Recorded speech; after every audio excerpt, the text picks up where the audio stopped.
The youngest members of the royal family, Prince George, Princecharlotte, and Princelouis, stole the spotlight during the traditional Christmas Day walkabout at Sandringham this morning. The royal trio, accompanied by their parents, the Prince and Princess of Wales, delighted well-wishers as joined King Charles and other senior royals for the festive outing. Prince George looked smart and poised as he led the way alongside his younger siblings. 9-year-old Princess Charlotte charmed onlookers with her sweet smiles, while 6-year-old Princewilliam once again captured hearts with his cheeky demeanor and playful waves. Meanwhile, their mother, beaming Princess Catherine's wearing a festive green coat by Sarah Burton for Alexander McQueen, a matching hat, and a blue and green checkered scarf. Had she holds hand with her youngest child, there's no denying how close Princewilliam is with his mother Catherine. The young royal clung to Prince's hand during the walk. Today's highly anticipated appearance from the Princess of Wales has been deemed a huge moment as the royal leaves behind a brutal year following her cancer journey. The Wales were joined by a host of senior royals, including a smiling king and queen, the Duke and Duchess of Edinburgh, Princess Anne, and a pregnant Princess Beatrice. Charles waved to the hundreds of well-wishers clad in festive attire who had gathered on the estate since the early hours of Christmas morning to wish the royal family a very Merry Christmas. The Queen is wearing a very similar shade of green to Catherine as she walks beside her husband. Camilla has invited her children and their families to Sandringham for the first time this year. Although they were not present on the walkabout, they are understood to have attended an earlier church service.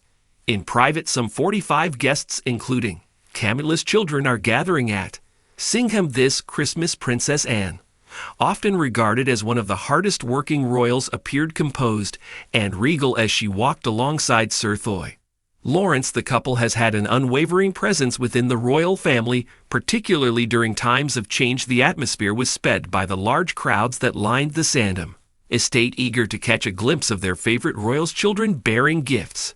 Carolers and well-wishers created a lively and celebratory mood despite the crisp December air. Duchess Sophie's son, royal fans in her woolen coat that nipped her in at the waist thanks to a matching belt, large pockets, gave off a plum look, which is said to be one of the biggest fashion trends to hit the high street in the new year. Beatrice and her husbands were initially planning on spending the festive period overseas with his parents, but the royal has been advised not to travel long distances. The princess and her family have attended other public events recently, including the pre-Christmas lunch at Buckingham Palace on Thursday. The Duke of York has been invited to the royal family's Christmas celebration, but felt compelled to stay away following the scandal surrounding an associate being named as an alleged Chinese spy. According to a royal expert, Prince Andrew might never have Christmas dinner at Sandringham again after the Chinese spy scandal. He has recently been pictured driving alone near his estate in Windsor Wells,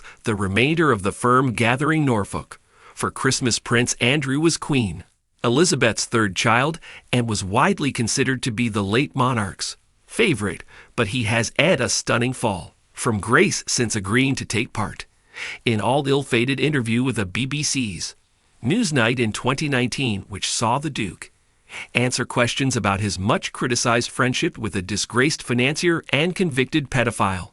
Geoffrey Appin. The Duke has stepped away from royal duties and has kept a low profile, but he once again making headlines after it came to light that young Tango, a business acquaintance described as a close confidant of the, had been expelled from Britain due to suspicions that he was acting as a spy for the Chinese government. This year service and subsequent gathering at the Sandringham estate served not only a time for celebration, but also an opportunity for reflection on the year gone by for the royal family and the public alike. The festive morning has shared sense of tradition and continuity.